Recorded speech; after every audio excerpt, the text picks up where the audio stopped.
and even promoting SMEs, that small medium enterprises. And then when you talk about the systemic issues, like you said, with government and all that comes in play, good governance, anti-corruption. We talk of polity, or political issues, talking about our leaders, political will, that's the word I'm looking for. We talk about insecurity, because if you don't attack certain things, insecurity is one of the reasons for this poverty. I mean, if you attack issues of communal clashes or strife and herders and farmers clashes, exactly, it will bring down. I'm just looking at some points like that. Then we can even talk of human capital development, like improved education, healthcare infrastructure, and some of the likes. I'm just looking at these points might help. It might not totally eradicate poverty, but at least reduce it to a barest minimum. Okay, so that's there, but the increase in inflation is really terrible. Oh, I mean, just yesterday I was talking about prices of commodities and quality. Have you noticed that it has reduced? I mean, quality has dropped. We're not even talking of quantity. Before, when you buy something for this amount and I buy it for that amount, you say it's fake. Now it's not like that. Even you don't even know fake and original. Even the fake self, they are selling original price, if I put it that way. So, but I think if we work on it, we might not eradicate poverty totally, because I think there's poverty everywhere. But it's just that Nigeria's poverty. There are times you have the high class, low or middle, and less privileged one. But now we don't even know who is in the low or medium category in this day of our Nigeria. Just before we move to the next topic, I was talking, when we talked before, we say vulnerable Nigerians. I think all of us have become vulnerable. Before you say you are eating rice, you are eating beans is for poor man. Now we are all become poor, because even the beans is not even easy. If you want to drink Gary now, those days you have to put so many things inside. But if you even see 1 cup of Gary to drink, you're actually a rich man. Okay, we're still on Daybreak Live, and we'll go over to the next topic, where President Bola Tinubu seeks National Assembly approval to borrow $21.5 billion, 2.2 billion foreign pounds and foreign loans. So this money trying to borrow is coming from different countries. We also have the Japanese yen involved there. We have euro, we have the dollars, and this request, I still think National Assembly will actually approve it.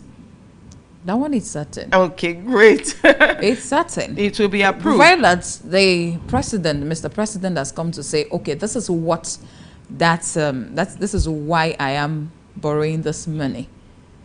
Because from the story I read, said, okay, we want to tackle unemployment, infrastructure deficit.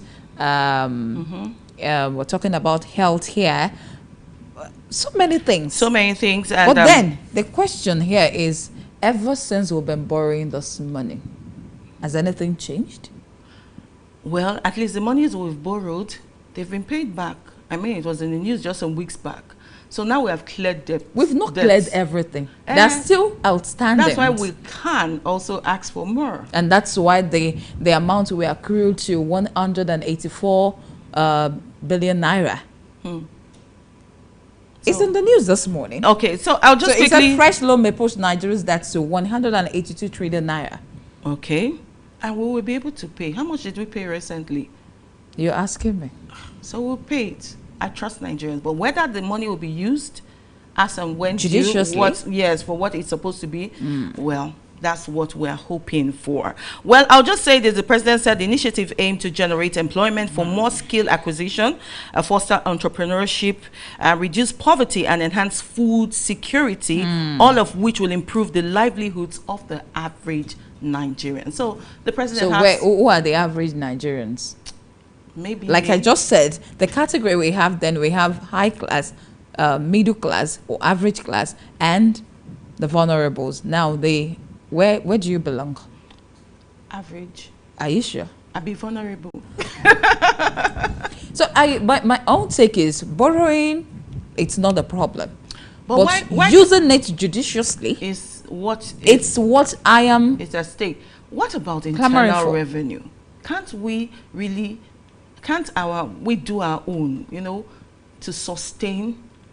Is it that we cannot produce products? I mean, I'm not saying, I'm not even talking of buying from outside, but must we always borrow? Is it that when we borrow, we can't? It is because if we don't borrow, it is because of our mismanagement that is leading us, or that is making us to borrow. I mean, maybe borrow, but not as much as this. Yes. Because if they do a the lot, past the money administration the past administration that left borrowed, and now this new administration is borrowing again. Next one will borrow. We will continue borrowing. We've been borrowing for a while now. Okay. So at this rate, it doesn't look like the borrowing will stop anytime. Anything will stop poverty or otherwise. But then. All right, it's still Daybreak Live from Dominion Television here in Ibadan.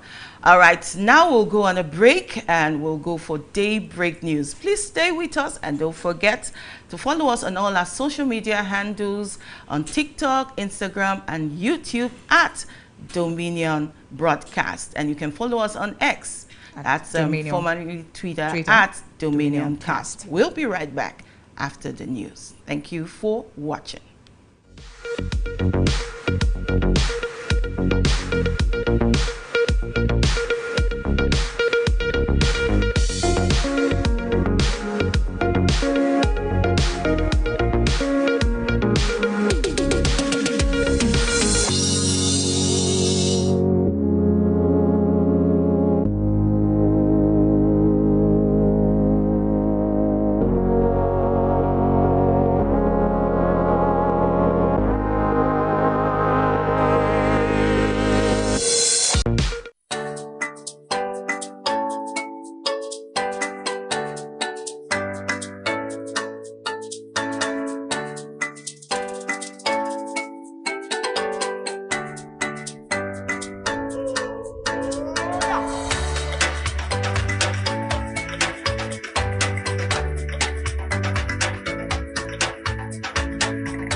Good morning. Welcome to Daybreak News on Dominion Television here in Ibadan. I am Pat Aito. President Bola Tinubu has reaffirmed Nigerians' commitment to pursuing recovery of assets stolen from the country by the economic crimes perpetrators in any part of the world. The president disclosed these in Abuja at the opening of a summit on stolen assets recovery attended by several foreign nationals and international organizations. Tinubu said the perpetrators of the economic crimes against humanity, especially in Nigeria, will be identified through digital bid and will be held accountable for their actions. Similarly, President Bola Tinubu has requested the National Assembly's approval to secure external loans of $21.5 million and 15 billion yen as part of the federal government's proposed 2025 to 2026 external borrowing plan. The president's request was contained in a letter read by the Senate President Godswill Akpabio during the plenary. Also, the request consists of a grant of 65 million euros to be included in the federal government's external borrowing plan. The Kogi State House of Assembly has passed the second reading of a new tenancy law bill. The bill aims to replace the old rent control and recovery of residential premises law from 2007 with a new law called the Tenancy Law 2025. The lawmaker representing Ampao Wan, who is a sponsor of the bill, Akuz Lawal, explained that the new law will focus only on homes people live in, not on business or commercial building. A secondary school student of Elime School in Gombe State, Ramat Ahmed, has been inaugurated as the Speaker of the Gombe State Children's Parliament.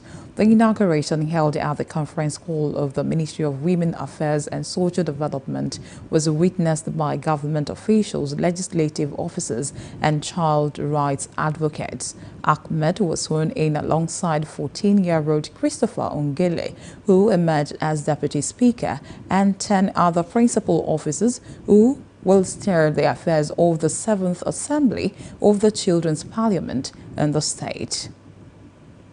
While inaugurating the new Assembly, Principal Legislative Officer of the Gombe State House of Assembly, Aminu Aliyu, charged the young lawmakers to prioritize the protection of children's rights. And in business, the president of Dangote Group, Aliko Dangote, has said that in the next 2 years, the 650,000 barrels per day refinery will be exporting almost 16,000 tons of fertilizer. Dangote disclosed this when he paid the managing director of MPA, Abubakar Danso, a courtesy visit in Lagos. Africa's richest man said the company's fertilizer export will rake in about $6.527 million in revenue for the Nigerian government. You can visit our website on www.dominion.org.nj to watch us live and interact with us. You can also follow us across our social media platforms: Facebook, Instagram, TikTok, YouTube, and LinkedIn, and on at Dominion Broadcast and on X, Dominion Cast. And that was the Daybreak News. Thank you so much for watching. Good morning.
All right, good morning and welcome back. It's still Daybreak Live on Dominion Television, and this is where we look at the newspaper headlines and stories making rounds on our various newspapers this morning, Wednesday, the 28th day in May 2025. And with me, I have an analyst today. We're going to be dissecting happenings on the paper. I have with me Mr. Oladipo Oluwole. Welcome, sir. Good to have you on Dominion Television today. Welcome. Thank you for having me. Okay, welcome. So we'll be looking at stories making the headlines on our paper. So the loan approval, it's trending on all papers this morning. Tinubu seeks National Assembly approval for fresh $23.5 billion and 2.265 billion euros, 15 billion Japanese yen and 757.9 billion,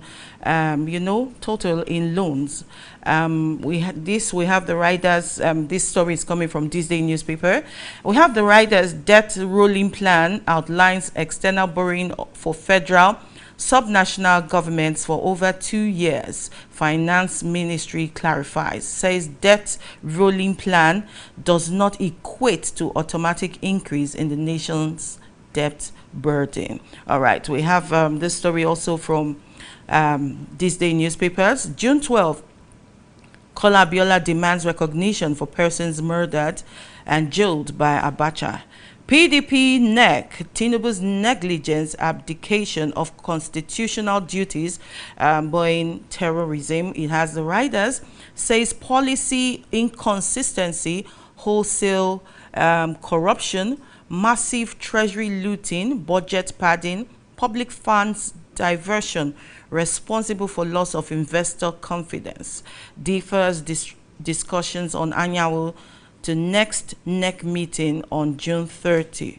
Lamido One's collapse of party may breed emperor as president. Okay, so we're looking at these stories on this day just before we move over to other stories from other newspapers. So, sir, what's your take on this new loan that Nigeria is asking for through the President of the Federal Republic of Nigeria? Good morning to the viewers. In actual fact, when you talk of loan, there's nothing bad in obtaining loan from anywhere. Even at our individual level, we do obtain loans, either from our friends, from cooperative, or from those who are better than us financially. But what is the bone of contention is what you use the money for. Exactly. Then we can be comparing ourselves to other advanced countries. That I've heard some people saying America is owning even more than any country in the world. Yes, but the tax categories, even at our individual level, you see somebody who is not working. You see a civil servant who is earning every monthly salary. Then you somebody who is in a private business who is making money.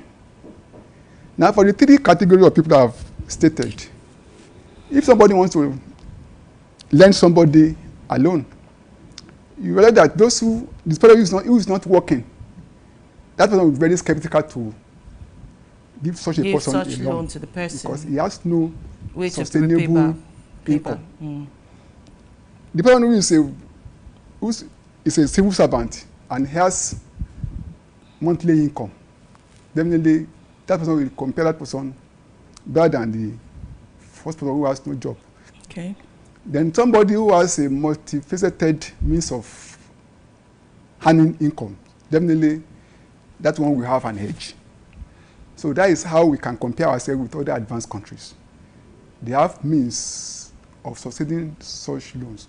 But for us, we don't have means. We don't have our productive sector is very, very low. We are not so productive in terms of having industries, in terms of having means of generating income, apart from our oil. So that is the basics.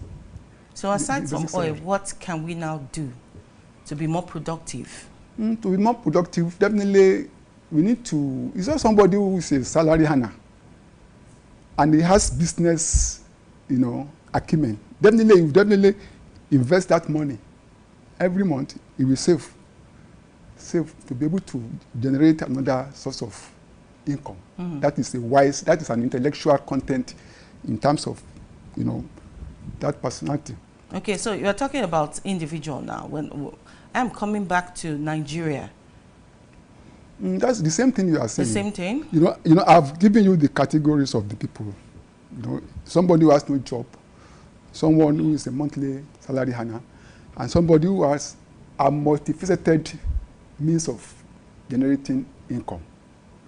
Again, so yes, you can't. They are of different categories. So it's better now we fix ourselves to that one who has multifaceted income by divesting our revenue from the oil to other productive means of earning income. So is it okay for the president to ask for these loans? I mean, it's trying to help Nigerians. As I said earlier on, having loan is not something. It's not a problem. It's not a problem per se. But what to use that loan for? Yes, is what we are talking about. So how has the loan been used over the years? You think because that's where people are asking, the loans we've been borrowing, has it been used wisely for what it's supposed to be used now, for? If you had it very well, you see that when the National Assembly was analyzing the reason for the loan, they talk of pensioners to probably to clear the pensioners' arrears. Definitely, we realize that one will not, you know, will not be able to generate any additional income. That is what we can call, you know, the current expenditure. It's not within the productive sector. But if you get a loan now, and you establish a factory whereby people will be able to be employed, they will be able to generate more funds to be able to divest that funds to another means of generating income. So there's nothing bad about it, but what the government is going to use it for is the bone of contention. You know, take for an example, when this issue of oil subsidy came about, you know, there was additional revenue to the cover of the federal FAC and even many. But we realized that this government made a mistake by, first of all, taking care of themselves, buying jets for the executive, buying luxury cars, you know, then innovating their own residential houses. We realized that particular gesture is not financially, you know, it's not within the realms of financial wherewithal of a leader. You see, if the first tranche of the money they were able to accumulate from the subsidy, if that money was immediately given to the state government and worker salary was increased, again my point now, you realize that there will not be any domestic, local, there will be an increase in our local economy, whereby the workers will be able to have money to buy things from the local market. Definitely our local economy will be improved. So the issue of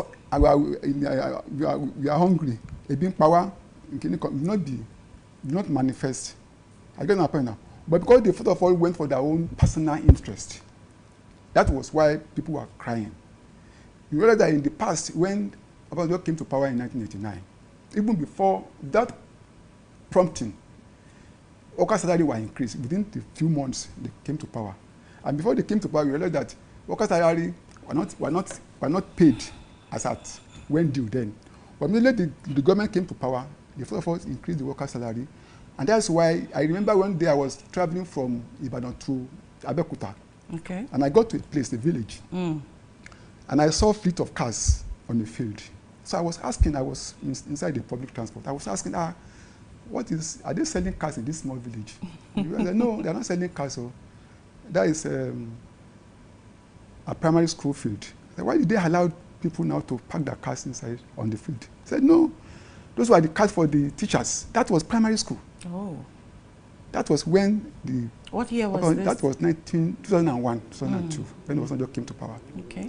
So we realized that if at all, even Obasanjo bought jet then at that time, but because he had met the needs of the people, nobody would cry that they are buying anything. So if this government had come, the moment they came to power, and they were able to have an increase in our revenue generation, in our revenue, and they were able to take care of the lowly, the lower class and the middle class. Even if they are buying thousands of jets, nobody will cry. Nobody will say anything. Exactly. Because they went for their own selfish interest. Because That's I was why. going to come to, are foreign loans the best, or we should, put into generating our own funds locally for our and own it will revenue. even improve our local economy. Exactly. And, because through the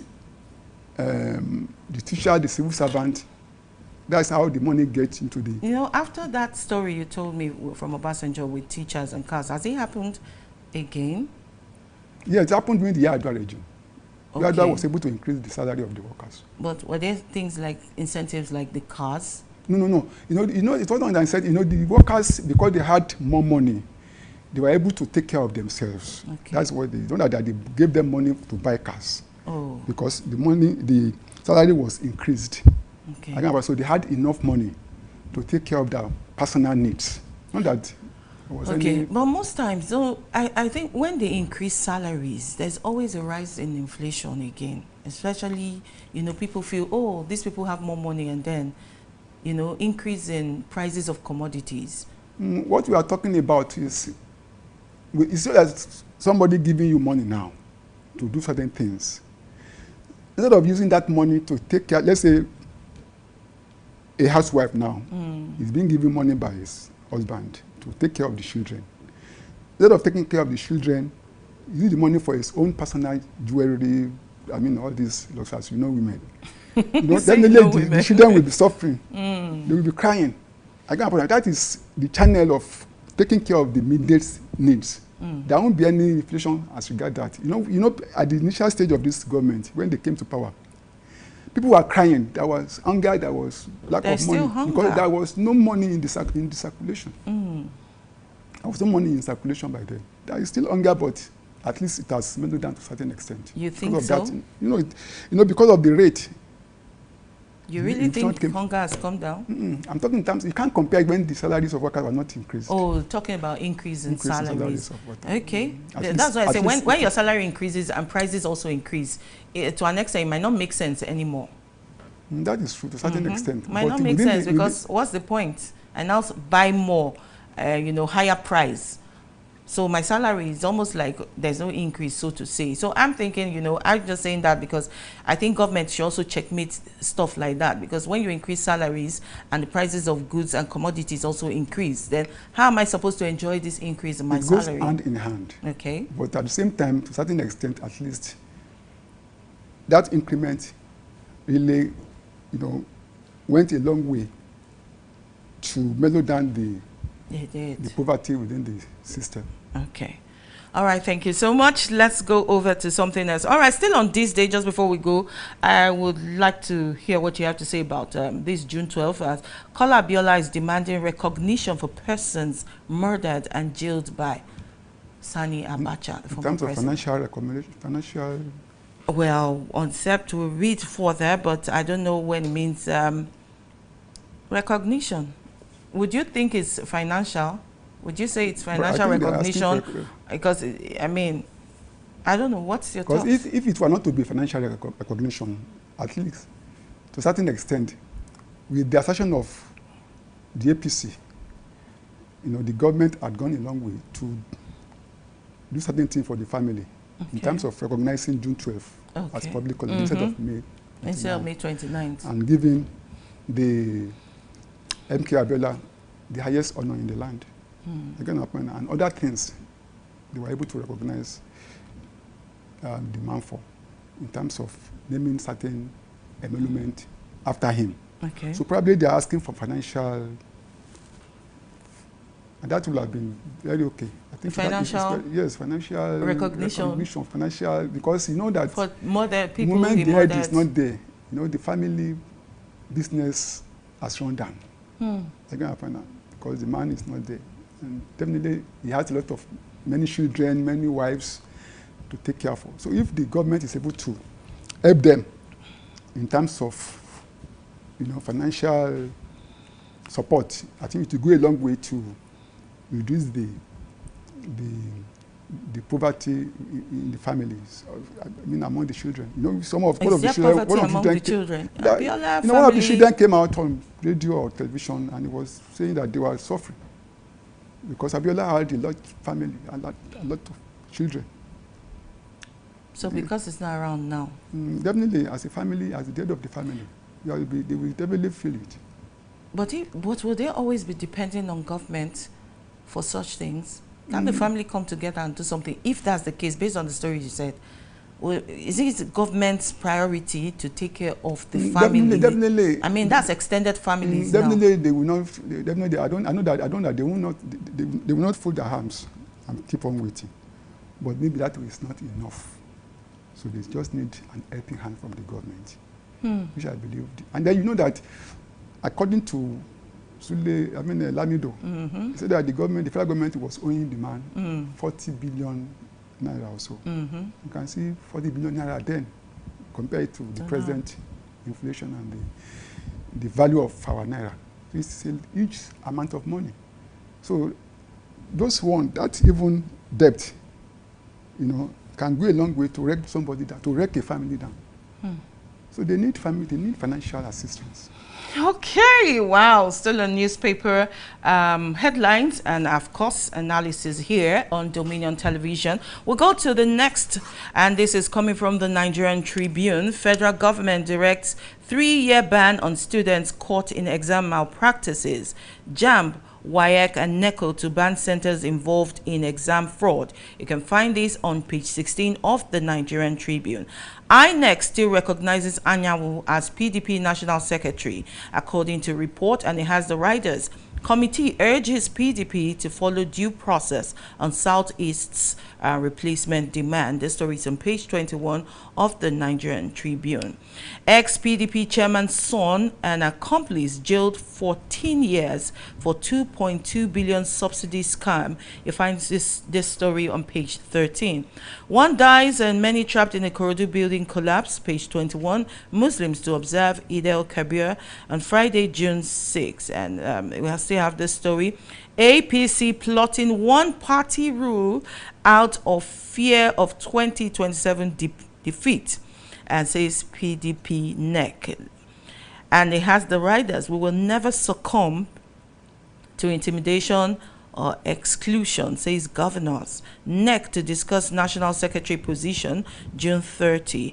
I won't attend PDP meetings until Wike, Ortom and others are expelled. Lamido. What is your take, sir? APC plotting one-party rule out of fear of 2027 defeat, according to PDP NEC. You think this is true? For any contest one is involving, you have to be prepared.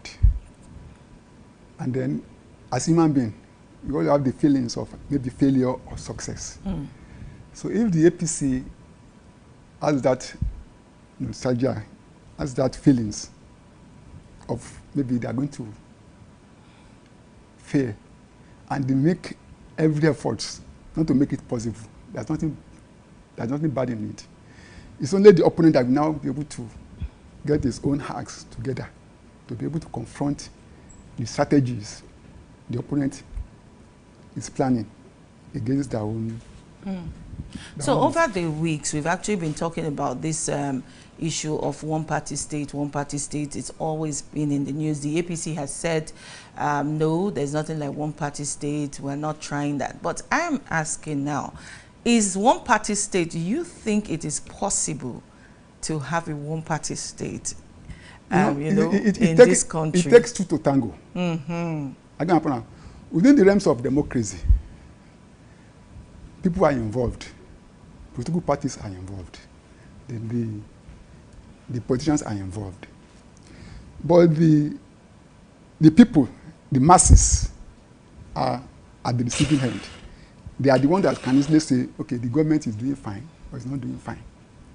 Political parties are just the vehicle for the recruitment of political leaders into the governance So the masses now will not be able to, then the yardstick you can measure a government is how the government is able to take care of the citizens in terms of. Do the masses have a voice?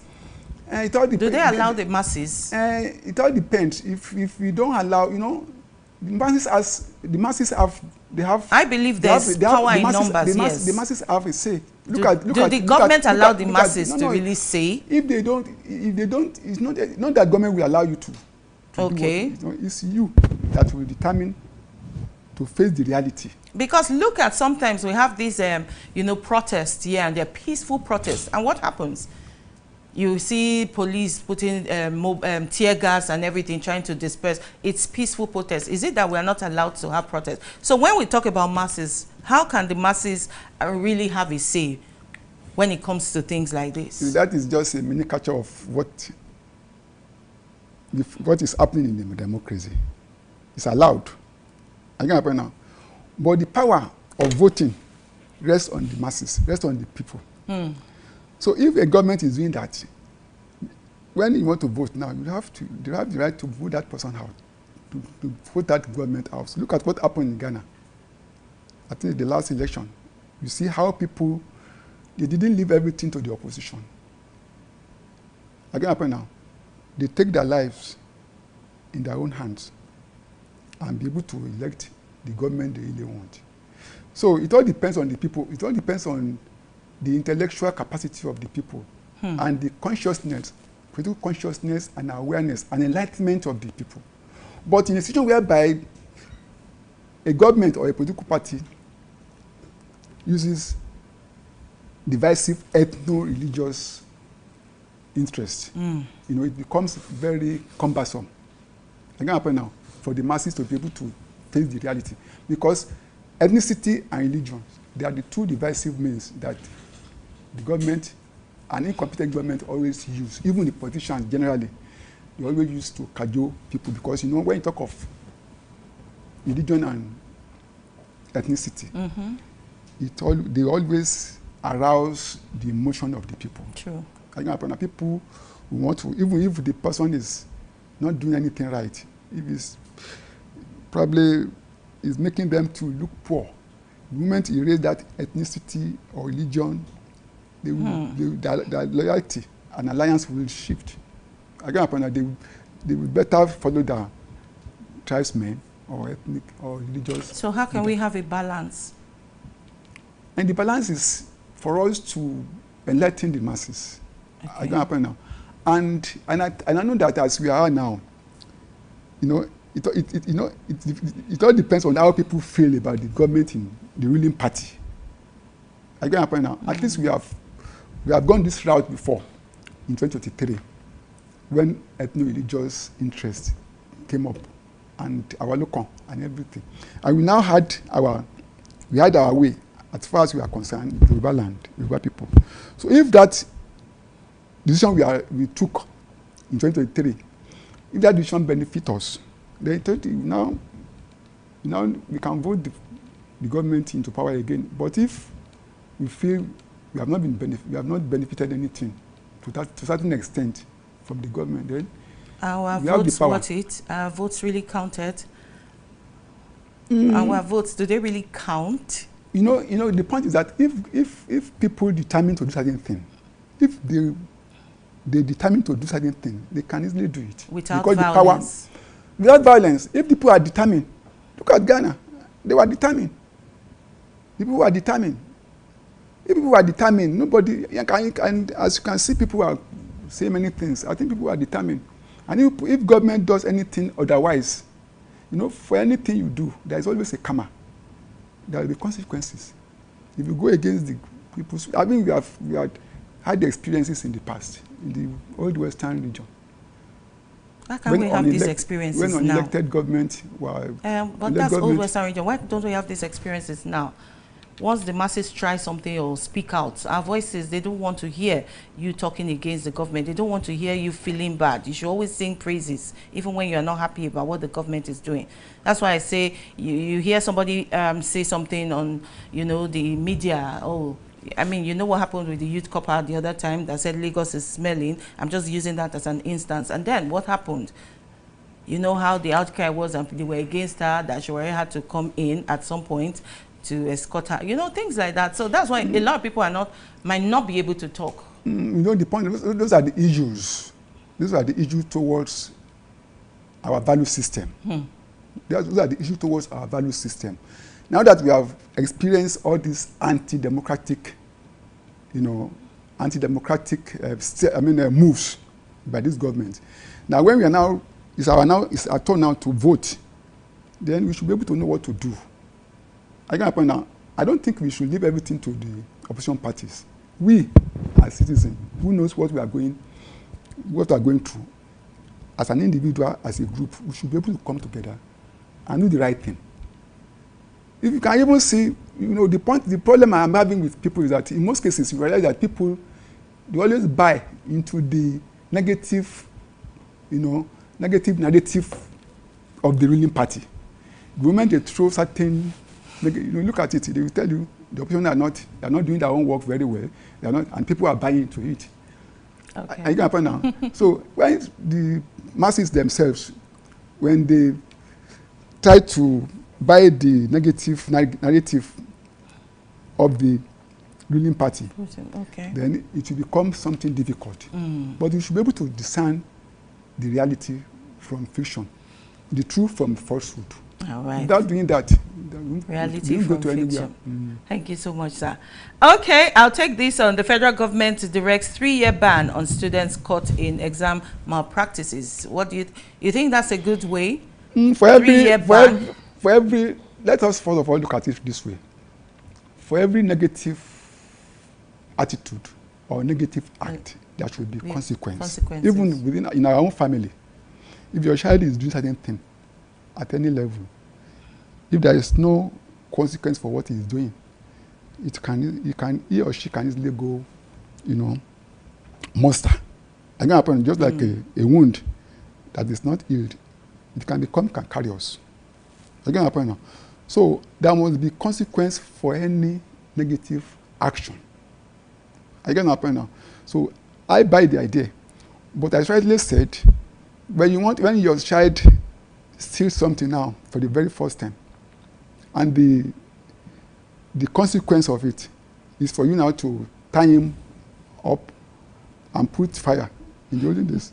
Again, that is highest form of dehumanization.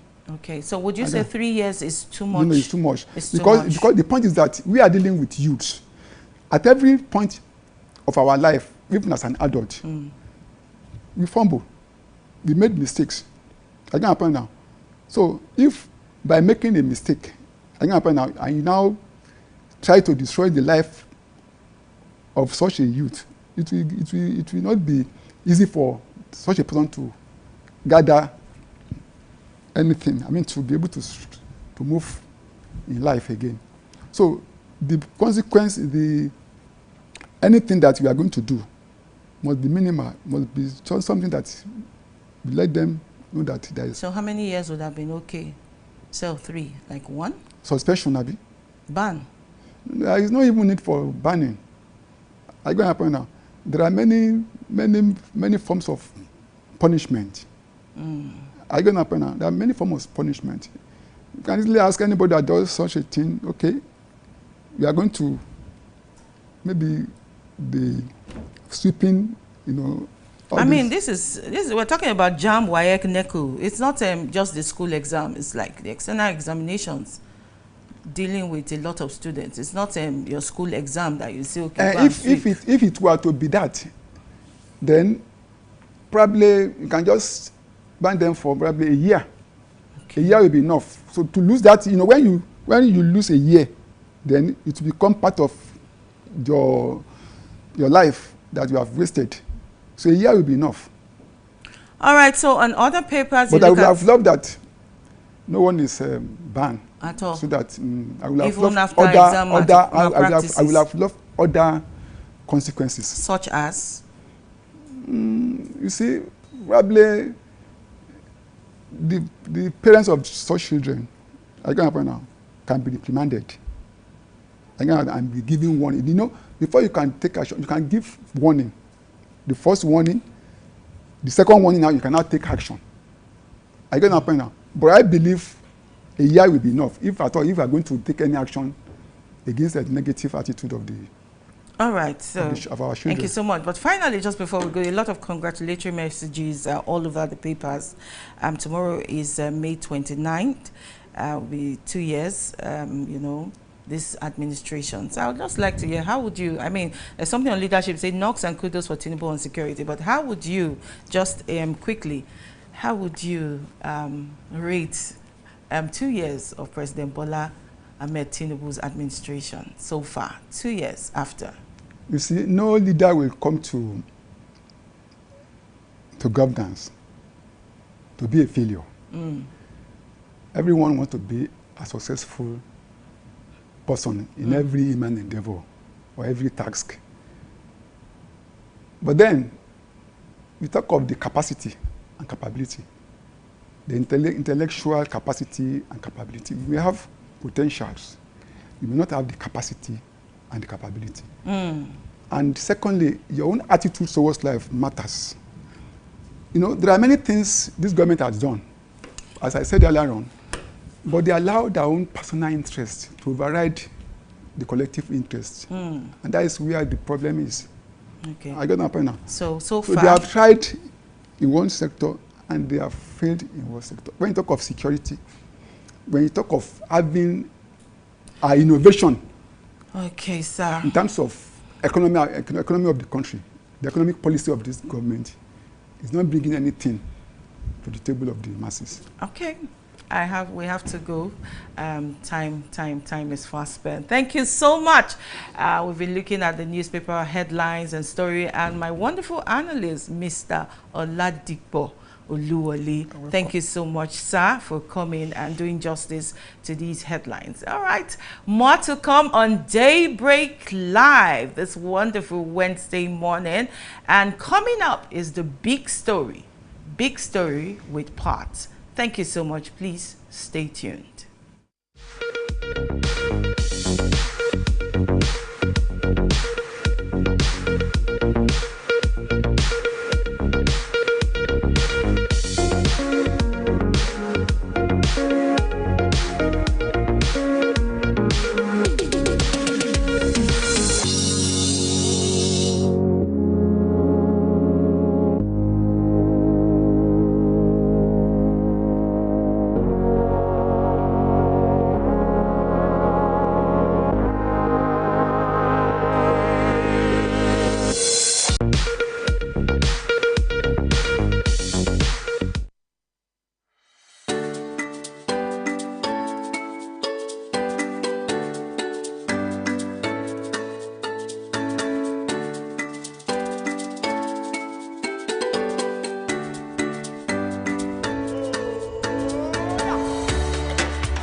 right, good morning once again and welcome to the segment tagged The Big Story on Daybreak Live on Dominion Television.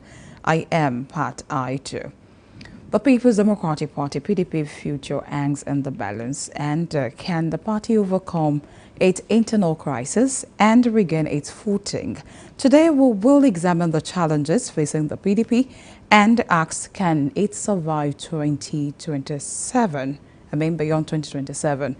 We have a guest in the studio to talk about this. Good morning, sir. Good morning. Good to have you join us on the program. Thanks for having me. All right, sir. Let's begin this way. Some governors, members, have announced their defection from PDP to APC. Just of recent, also our president talking about Bola Tinubu, saying that he made a statement that he is expecting more defections to APC. With this, is PDP a dying party? Well, there's nothing wrong in defection in any political system. And there is nothing wrong in any political leader canvassing for more defection. That is the yardstick of democracy, of even being a politician. But I think in even a group of people, even a society, even a community, not to talk of a country, not to talk of a political party, challenges are there for human beings. But what really matters is the wherewithal, your survival instinct. It goes a long way as a remedy to be able to overcome your problem. So if as an individual you have a problem, you have a challenge, and you are feeling depressed and not positive about facing the challenge of your life. Even at the expense of youth saying it before now. I mean, seeing the challenges before now, and some people have been clamoring for that. Talking about the former governor of Benue State, that's Gabriel Suswam, saying that he has berated the leadership of the People's Democratic Party for the protracted crisis rocking the party now. I mean, he has seen that before now. If you look at PDP problem, it's endemic in nature. It's endemic from the root. And there's no way you want to heal a wound without going to the bottom of that wound before it become cancerous. It's from the beginning. And there's one lesson I have learned from PDP crisis. And the lesson is that no matter what, if anybody is doing anything that is wrong, you should always be saying the truth. No matter whose ox is God. Say the truth and let the devil be ashamed. Who is saying the truth here? You see, if you look at the PDP, if you look at the historical background of PDP, like every other human endeavor, right from 1999, they have been having problem, internal problem. You know, 2023, before they went to the election, that was a problem. Then 27, before 27, there was a problem. There was an issue between the vice presidential candidate, the vice president then Atiku and Babasojo. There were crises, but they overcame the crisis and they went for the election 2007. The year Adwa came to power. Even 2011, there was internal crisis too. Then not to talk of 2015, which was the point of no return. When some of the governors walk out from the primaries of the party and they come to APC. So they energize the success of APC. So all those ones, they were internal problems which could easily be resolved. And I think they were able to resolve those internal problems. So of barest minimum. After that defeat, they went astray. Everybody went into his own or her own tent until amicable settlement was made. There was an improvement in the journey of political life. Then there came now 2018. Again, they rally around Atiku to become the president. But we realized that at that 2018 primaries in Port Harcourt, Wike showed his dislike of Atiku. Yeah. Even at the primary something, he indicated that he voted for Tambuwa. Tambuwa. Even at in the midst, which was not which was not a normal thing to do. So he declared that he voted for Tambuwal. That was the beginning of it, because he had his own reason. Probably he believed that because Atiku and others left the party, they came from the party in 2015, and he believed that they should not come and reap from what did not so. So that was the beginning.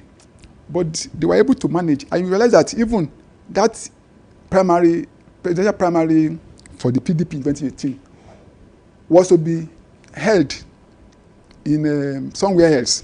But Wike insisted that it should be in Port Harcourt. That if it not hold in Port Harcourt, then he was going to show the PDP something else. But the party succumbed, and it was held, and Atiku won the election. Well, can the PDP reconcile its internal differences and resolve leadership disputes, according to what the former governor of Benue State said? Well, at this point in time, as I said earlier on, the problem is endemic. And when you see a problem, all the problems the PDP had been having all along, so 1999, they were internal problems. They were internal problems. But in 2023 now, you realize that it had a dimension. And what was the dimension? It took an ethnic dimension. And anything that is of ethnic and zoning or ethnic or religious something, it has this emotion. It is always very difficult to solve the problem. Anything ethnic, anything religion, very, very difficult. So the problem is that Wike, when in 2018, Wike had no ambition to become the president, because he was still a governor. But because of the fact that of the hatred he had for Atiku, that's why he supported Tambuwal. But in 2023 now, he had that ambition. Are you there? He had that ambition. And according to inner information that I had, the program, the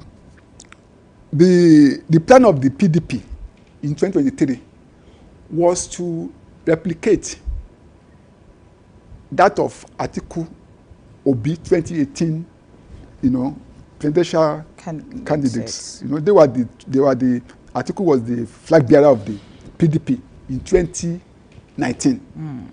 So they were to replicate that particular ticket. But because of the ambition of Wike, that's why he engineered the removal of the PDP chairman, that is Secondus. Because he believed that Secondus had soft spot for Atiku. But people, Wike is a very smart politician. He's very, very smart. And if you're not knowledgeable enough, because he will have taken 2 yards, even more than a yard, many steps before you can know where he's going. I get now. So he knew what he wanted to do. I get now. So all the plans of the PDP, he tried to frustrate them. So Secondus was removed. Then he put in Yosha Yashu. He engineered all these people coming to become the chairman of the PDP. But because they will not do his own bidding, that's how they are able to, depart. So because of his own ambition now, that's why, you realize that at a point in time, Wike colluded with the southern APC governors. He went to that meeting where Deta Akeredolu was the chairman. He went to that meeting. And you know what he did? He made other governors from the south to attend that meeting. And he deliberately did not go.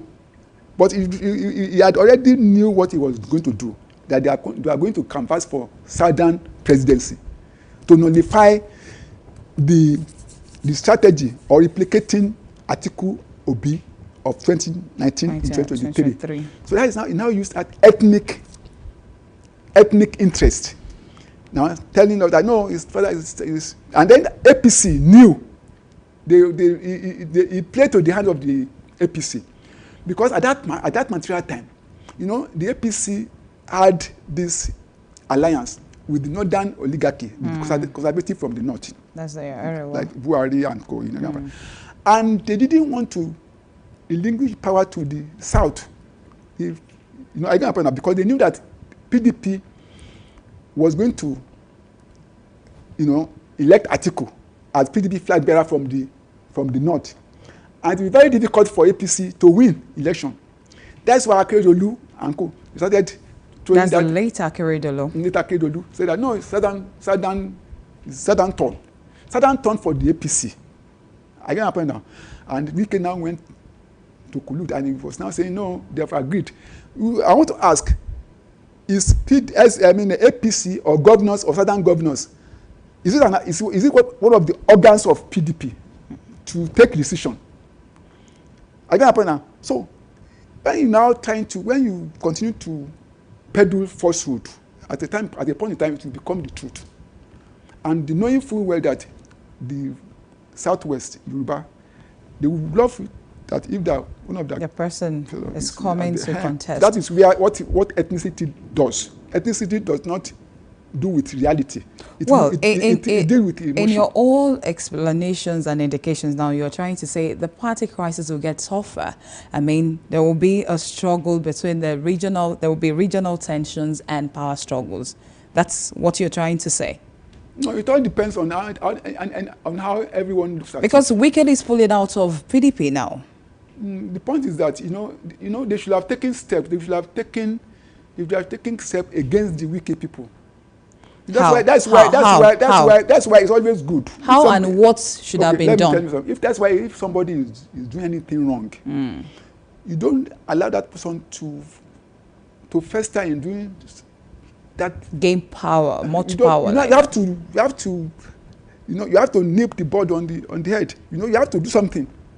You don't romanticize that person to continue doing such a negative, taking negative steps towards your own existence. I believe PDP should have taken action against the G5. The reason being that you all went for the primaries. You all contested in the primaries. Now, because you are not able to win the election, you now wanted to spoil the party. Then after the election, when the PDP was unable to win the election, that was when they should have taken action against the G5. Was anything called G5 initially? Because I do ask some people, they will tell you no, there is no G5. That it's just a way of showing their grievances against Atiku being the presidential candidates. What I'm telling you is that it was too late for them to have done that. They should have done that before the primaries. They should have not even be participants in the primaries.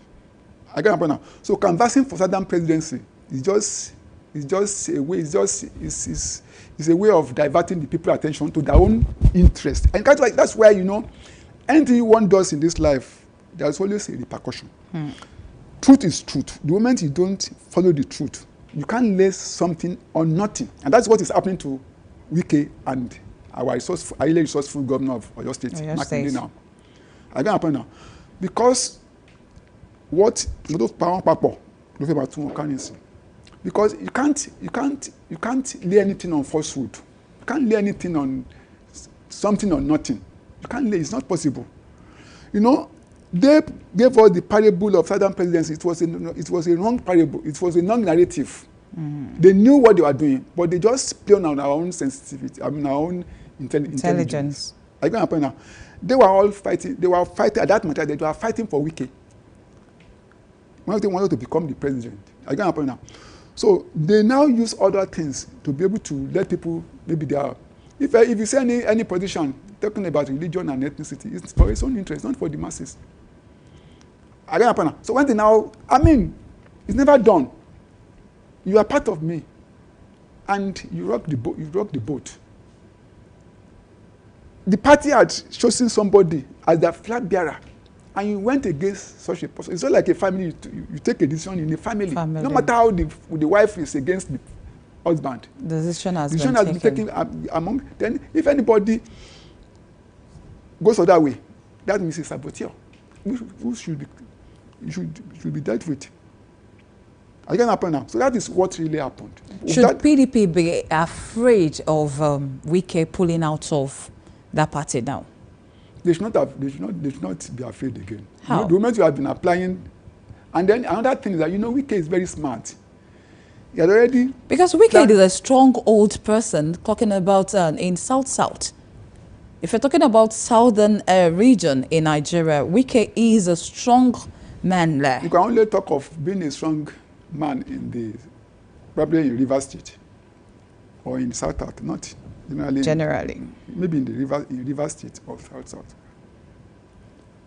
But they should have taken the right step towards, reprimanding those who went against because in any democracy, in any thriving democracy, political party is very, very strong. Because within the political party, you have different ethnic groups, you have different religions, you have different classes. I can point in terms of the lower class, the middle class, even the lowly, everybody congregate in the party for certain interests, for certain ideas. I can point. You just want to canvass for any interest of your group, either as a religion, it's within the party. So going outside the party to do anything otherwise is very, very dangerous. It's very, very dangerous. Even it's very, very dangerous to our democracy. If you go outside the political party, but the political party is an institution in democracy. So any ethnic or religious... An institution without ideologies. No, there is an because ideology. If there is an ideology, there won't be defection from one party to another. You see, let me tell you something. Okay, let me give you... That is the problem people are having. You see, when a party wants to have an overriding popularity against the other party, they will use certain things to demystify that political party. I can't happen. People now want to say now. You now see that the ruling party, now the opposition party, they are not strong enough. They are not strong enough. But I believe that they are strong enough. If you look at Obi and Atiku, when this government came to power in 2023, all they were dishing out in terms of their manifestos, in terms of recommendations, they are intellectual. The intellectual contents of what they are. And that is what we will get to hear from them. But once they get in, it will be another thing. That is how to do opposition. When this government came to power, you realize that when this government came to power, and 3 months after this government came to power, Atiku said the exchange of our oil for loan that this government agreed on 3 months, August, with one vehicle, something in the north, one company in the north, that's something that crude oil, it gave them one economic something that it will be to our own disadvantage. He was telling them the reality. But what they say, he said because he lost the election, no, that's why he's saying that. So if you look at how PDP, I'm talking of Atiku and Obi, how they play their own opposition is within the intellectual realm.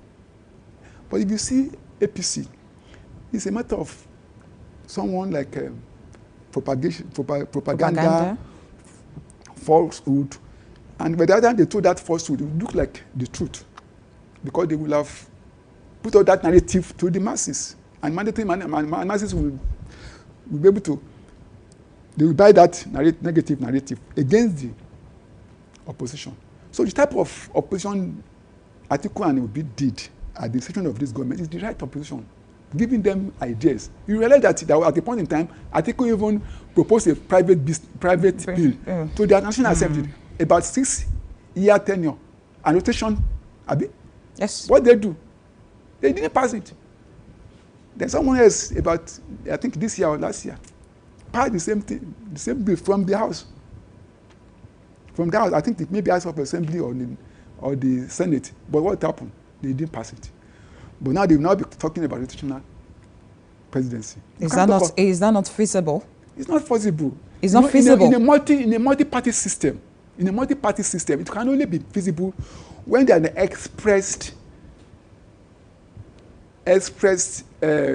an expressed stamp in terms of law that is enacted to make it that you should rotate, not even from the federal, not only federal, even the state, among the zonal something. You realize that some state, some people are coming from another. They have been ruling as governor for many years. Look at Okyogun. Look at even Ogun State, Yewa.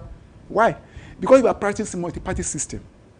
And every party will want to do something that will make the party to win an election. And the same thing applies in the federal. So if there is no law, except you are in a one-party system, that is possible. Even there is no law, there is no need for law, because every ethnic groups, every religion, every class in that political party will be canvassing for their own interests, where it will be ironed out from moral ground. So that's why when they are talking about no, the power should have shifted to the south because Buhari had spent 8 years. Yes, Buhari had spent 8 years as APC president, not as PDP president, not as SDP president. So they are morally wrong. That is APC in 2023. They would have been morally wrong to have chosen the president candidate from the north again.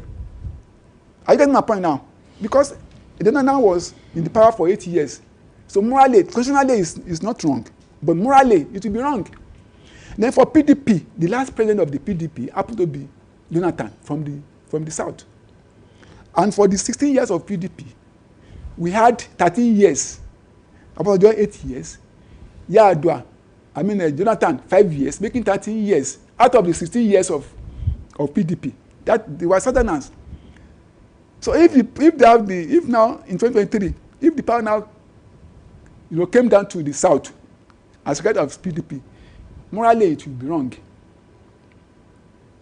Constitutionally it's not wrong, but morally it's wrong. Because every political party has its own internal mechanism, internal rules. All right, let's look at it this way. Now, from your own analysis, there is hope for PDP beyond 2027. So how can PDP perform its, how will PDP perform its traditional strongholds? I mean, those areas, those states that PDP has lost. How can they regain it back? You see, the point is that in every society, in every society of ours, we have 3 types of people.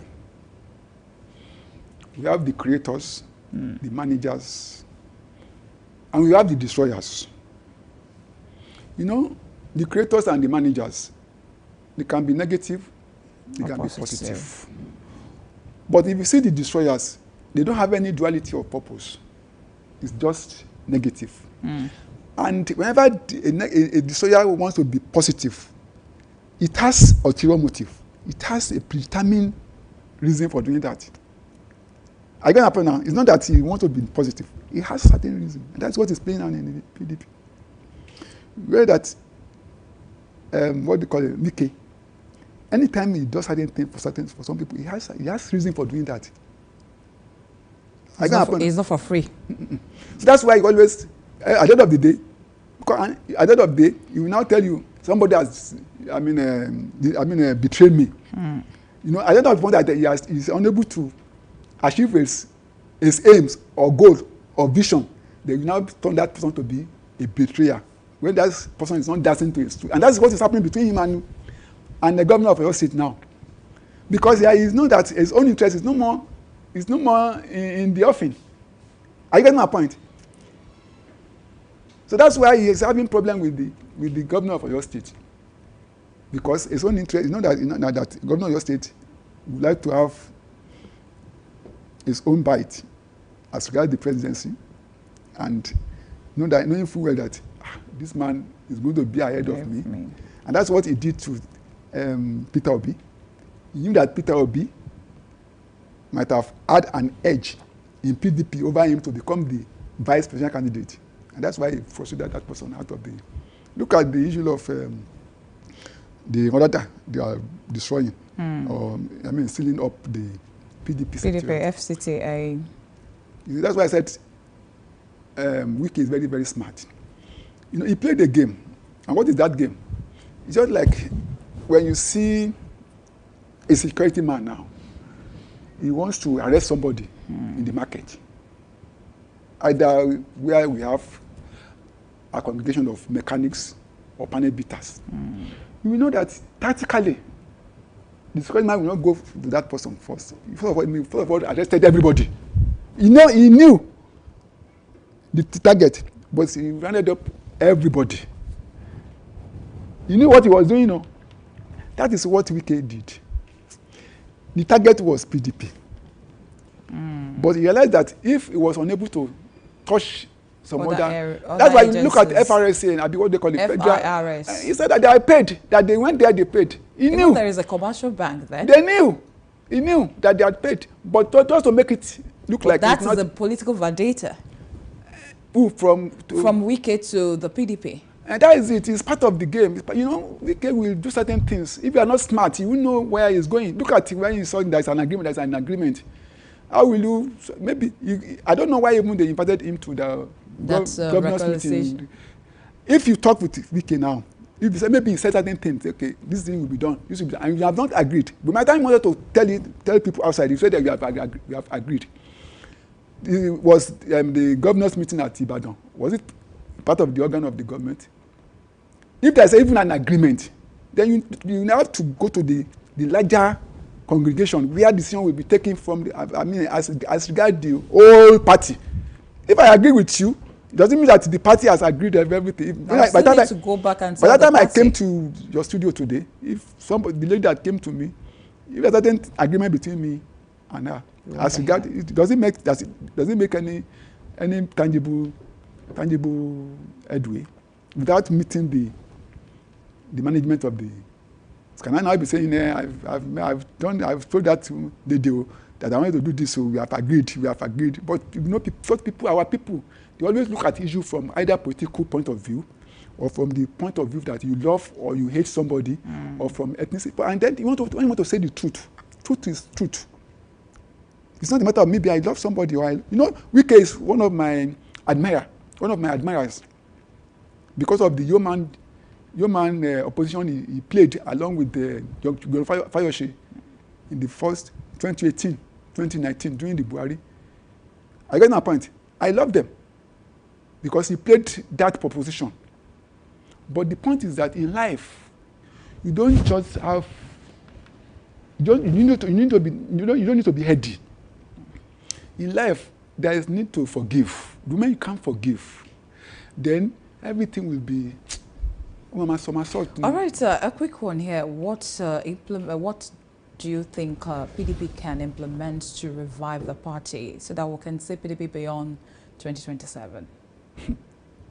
A quick one because of our time. It's very, very difficult to, because now you know that Wike had said that it's fight to finish. And you know Wike, if Wike said it's fight to finish, it is fight to finish. There are certain steps they should have taken before now. There are certain steps they should have taken before now.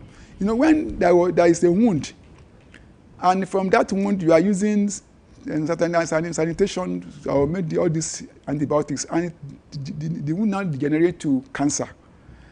I go up now. When it degenerates to cancer, you know, it's very, very difficult. And cancer is a deadly disease. I go up now. All right, a quick one. So, what do you think they can do?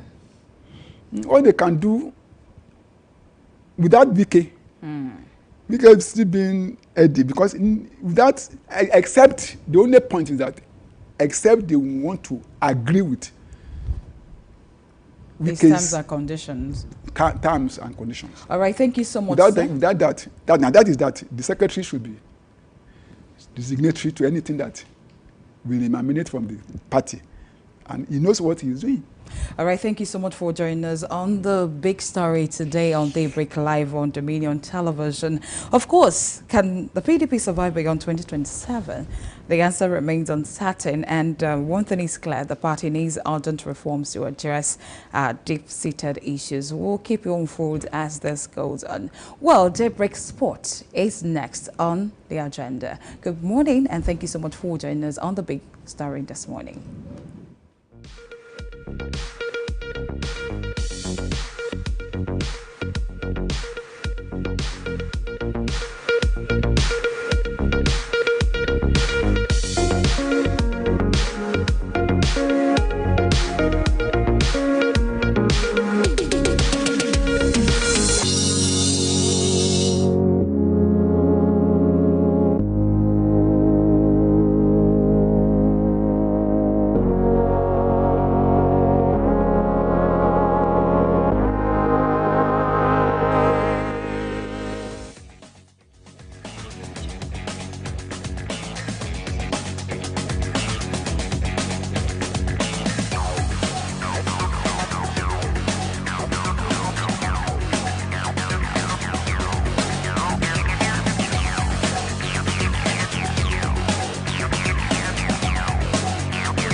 Hello, and many thanks for joining us on Daybreak Sport. I'm Boluwaji Ogumola. Quite a lot to talk about on the show this morning. Let's kickstart from the Nigerian Premier Football League, from the camp of Rivers United, where their general manager, Dr. Oke Paluku, has urged the players and officials of the club to remain conscious of the task ahead following the conclusion of the Nigerian Premier Football League season 2024-2025.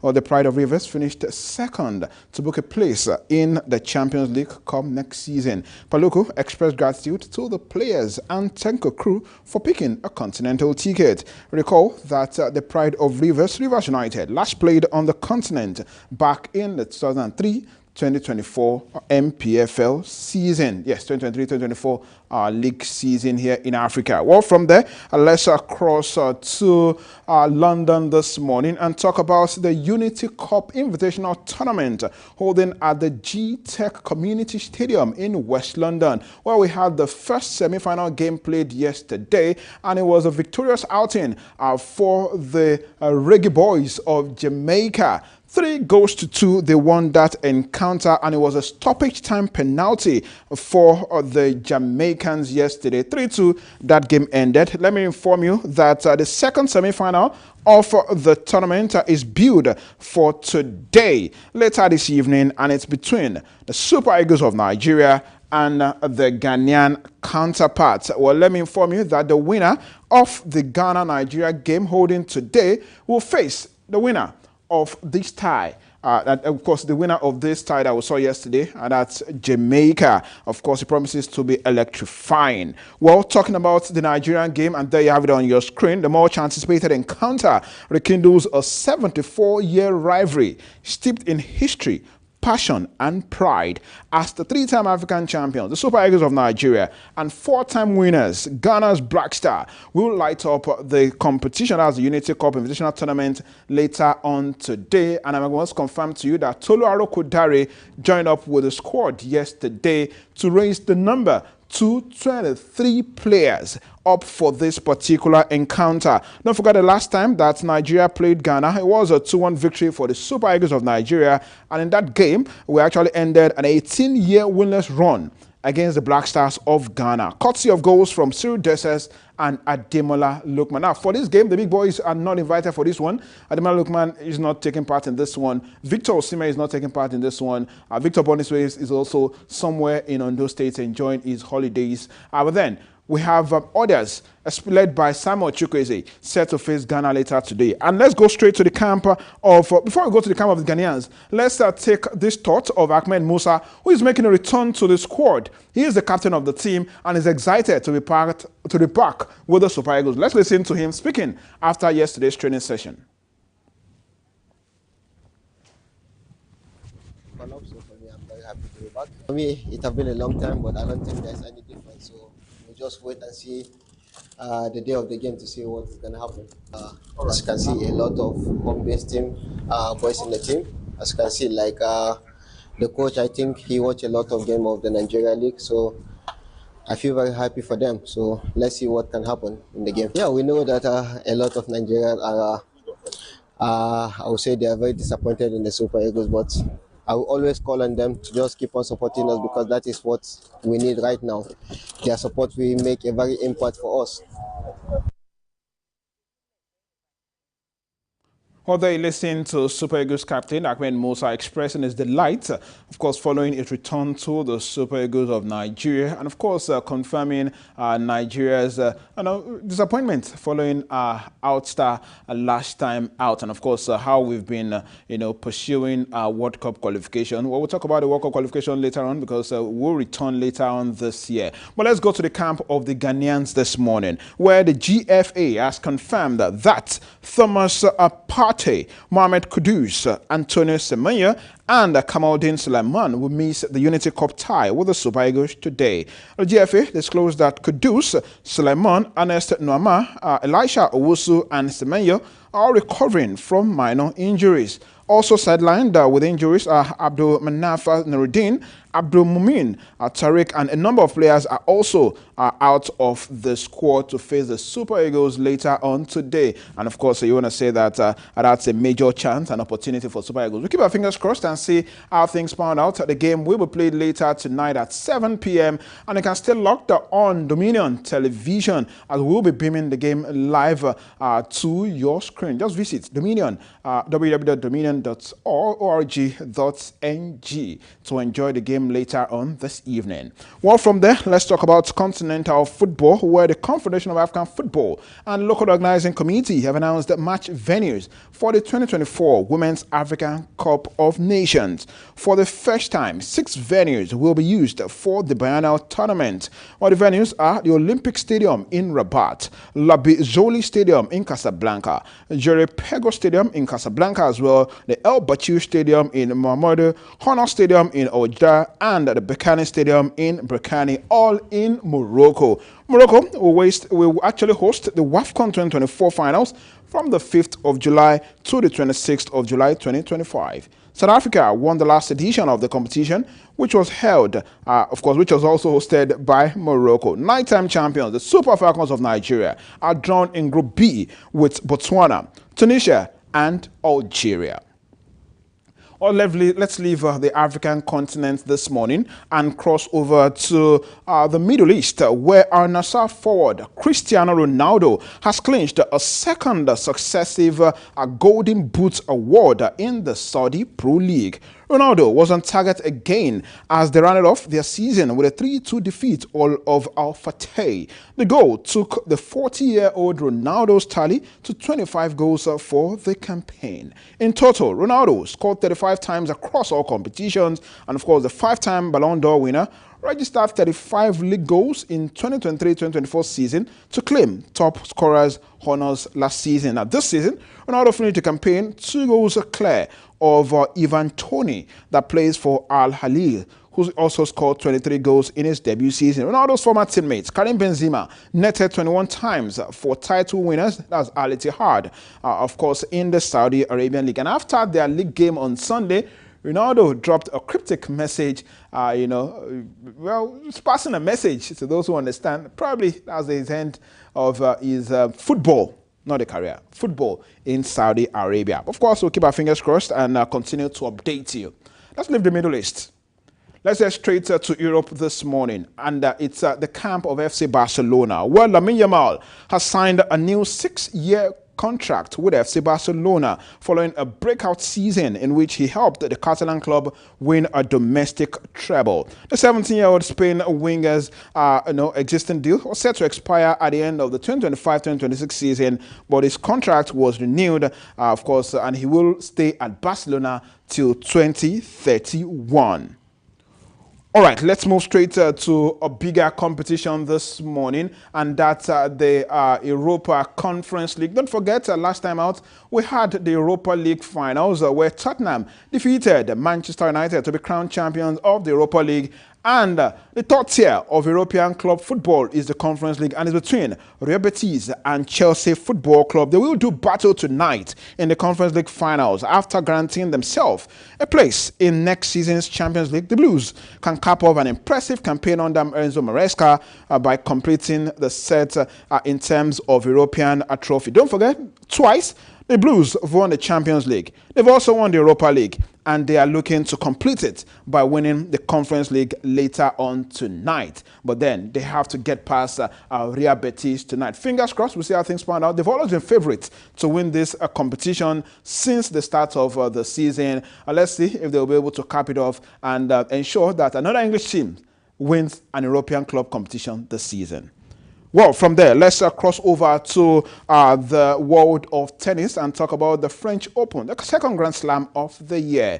That's the Roland Garros, where Novak Djokovic began his latest bid for a record-extending 25th Grand Slam singles title with a commanding win over Mackenzie McDonald. 6-3, 6-3, 6-3. Novak Djokovic won that game. Well, that was not the only game we saw yesterday. We saw many other games. The likes of Alexander Zverev also through to the next round. And, of course, a number of games to also look forward to later on today. Yes, Rublev also went through, of course, yesterday. You can see that on the screen right beside me. Of course, Gilmore-Fins also went through as well. Same as, well, games. A lot of games will be played later on today. And, of course, trust us for updates later tomorrow on Daybreak Sport. Let's cross over to the NBA this lovely morning, talking about the conference finals. And there you have on your screen with the Pacers, Indiana Pacers. They are now 3-1 ahead in their conference finals, following their 130 to 121 point victory. And it was Tyrese Haliburton who did the magic for Pacers in the early hours of today with 32 points, of course, 12 rebounds, 15 assists to ensure that they are now 3-1 ahead in the best of 7 finals. So let's take a look at the brackets this morning. Yes, it's now 3-1 in favor of Oklahoma City Thunder over the Minnesota Timberwolves. They will have their game 5 later tonight. And in the Eastern Conference is the Pacers, who are 3-1 ahead of the New York Knicks. And that's sport this lovely morning. We're back tomorrow.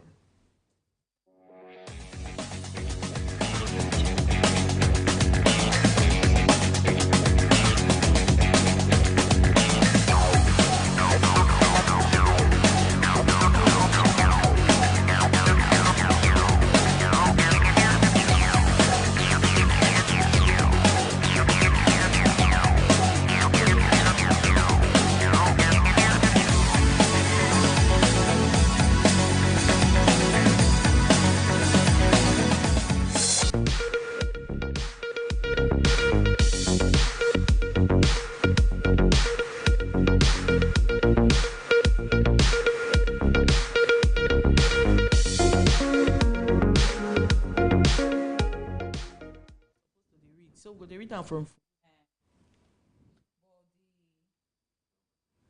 all right, welcome back. It's still Daybreak Live on Dominion Television, and it's time for Trend Watch, where we look at what's happening on the world of social media. Pat, what's happening on social media? Well, welcome to Trend Watch again. And of course, singer Queen Madi breaks silence following concerns about her well-being. And she said, I am sorry, really I am. I want to be better for you. I'm sorry for my fans, for the fans that are worried or worried sick love. You know, I love you to the moon, and I don't want I don't know how my private life got leaked, and now I have to deal with the horrible reality. I love you and always will. You're what's keeping my head above waters. Okay, so that's from Queen Madi. She says it's okay. I think there's been speculations about her well-being. Or well-being. Okay, so she says nothing is wrong. All right, we'll go over to the next story. A fashion designer recreates BB Niger's nature-themed AMVCA outfit. What do you think about this style? Well, the style is beautiful. I love it. But there are certain people that can wear that style. People like you. People like me can wear it as well. Of course, now there's always a style for everybody. But I just think she's trying to make a difference, a little, maybe so she won't be dragged like you know, the one of Vicky James that was dragged. Still the same color anyway. Well, I mean, this is nature themed. You can't do anything and change the color of leaves and the roots and all that. Okay, and then we have some comments. This one is from Precious. It says, I don't blame tailors that say they will sue you copying their designs, because what's this? Anyway, God bless your handwork. How do you say God bless your handwork after you don't yap the person? So at the end, you don't give them hope at the end of the whole story. Oh, I see. Okay. So I think giving someone hope means like, okay, you can do better and you can do more than that. Hope for the hopeful. Renewed hope. All right, another comment here. Chinyere is saying that no be everything now go say sample E for effort. Okay, that's another hope. All right, great. Okay, so we move from there to another story. It says Davido slams actress Sarah Martins for saying he should have opened his restaurant for his wife Chioma. That happened yesterday, and a lot of comments were saying, what is your own? What God has joined together, let no man put asunder. If you know right in wife, if you know put in wife name, you no matter. He did not even open a restaurant. But she was misled by a food critic, you know, who said that, and she just, boom, you started doing video and the rest. Even if you opened the restaurant and they say Davido restaurant and you know put your bar, I don't want to concern you. ask me, is it not still in the family? Some people just jump into because you want to comment. Yeah, calling she actually tendered an apology, calling him my king, and did another video, my king. This and you need to see a lot of reactions. Anyway, Davido, and he's saying that that one I no go talk. No restaurants was opened. That was a promotional campaign with at Food Court _app for my album. Now take my wife's picture off the page. Off your page. Take my wife's picture off your page. All right. This one is also coming from reactions, comments from Princess Star. It says, you can joke with anything around Davido, but don't joke with his wife because he definitely come after you. Madam Sarah, respect yourself and take This down person picture. is actually saying the truth. Now so, Davido, if you mention Chioma like this, his own assurance. What do you mean? 30 billion for the account, you. Well, we have another comment here. This one is Tommy Baby saying that if you see my baby, you go shut up. Was the situation? Yes, that song. If you see my baby, you go shut up. Oh, hey, that's what he means. He said, if that was a situation. But anyway, Sarah Martins says, come out to say she apologized and say she would do another video calling him my king and the rest. But we also have this comment coming from Valerie. It says, well deserved, since everybody wants to have opinion about other person's life. Mind your damn business. No. Okay. Mind your business. This is the business I'm minding now. Keep on minding it. I'm minding Daybreak business. Maybe we should just tell Mr. Shitu to mind your business. Mr. Shitu is a minder of business. Mr. Michael. Fearing to touch the tab. Okay, thank you so much. And that's how it is today on Daybreak Live with myself and Pat. I'm wishing you all the best for today. But don't forget, tomorrow is May 29th, 2 years.